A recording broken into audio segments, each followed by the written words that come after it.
Hai teman-teman, kali ini kelompok akan membahas tentang pemahaman anak berkebutuhan khusus. Sebelum itu, perkenalkan kami dari kelompok 5 atau kelompok autopile dengan anggota pertama Firda Syarenehas, NIM 19101027, dan saya sendiri Angelik Kumoheong dengan NIM 19101117.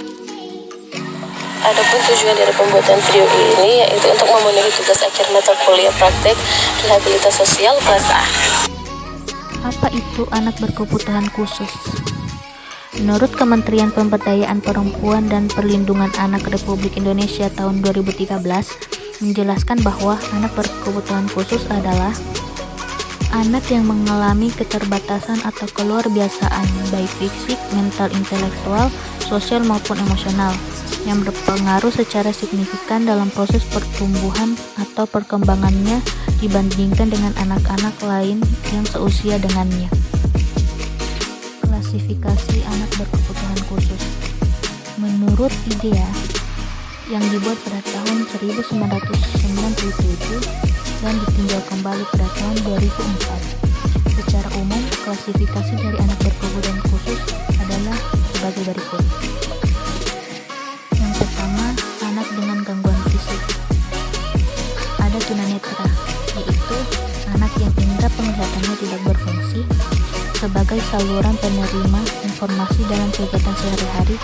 Kemudian tunarungu, yaitu anak yang kehilangan seluruh atau sebagian daya pendengarannya sehingga tidak atau kurang mampu berkomunikasi secara verbal. Dan yang terakhir ada tunadaksa, yaitu anak yang mengalami kelainan atau cacat yang menetap pada alat gerak. Yang kedua yaitu anak dengan gangguan emosi dan perilaku. Ada tunalaras, yaitu anak yang mengalami kesulitan dalam penyesuaian diri dan bertingkah laku tidak sesuai dengan norma-norma yang berlaku.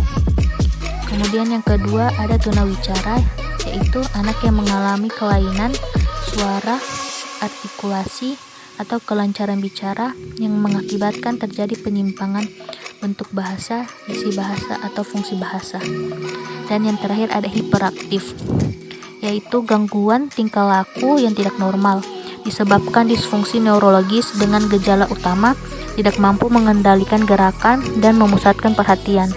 Cara mengatasi anak-anak yang memiliki kebutuhan khusus antara lain.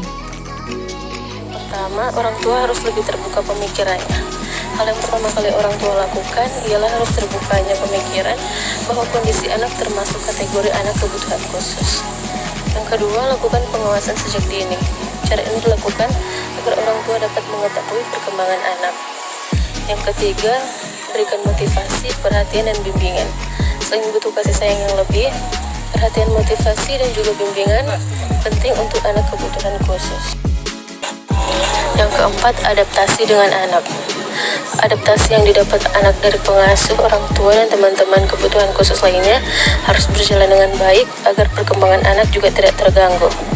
Yang kelima, meningkatkan kedekatan emosional dengan anak. Adanya kedekatan emosional dengan anak membantu hubungan anak dengan orang tua menjadi baik. Yang keenam, mengajarkan anak untuk mengeksplor keterampilannya. Sebagai orang tua, mendidiknya sudah menjadi tugasnya, maka dari itu sebagai orang tua harus bisa meluangkan waktunya untuk mengajaknya berkreasi atau membuat keterampilan di rumah supaya anak menjadi lebih produktif. Kesimpulan, setiap orang tua menghendaki kehadiran seorang anak.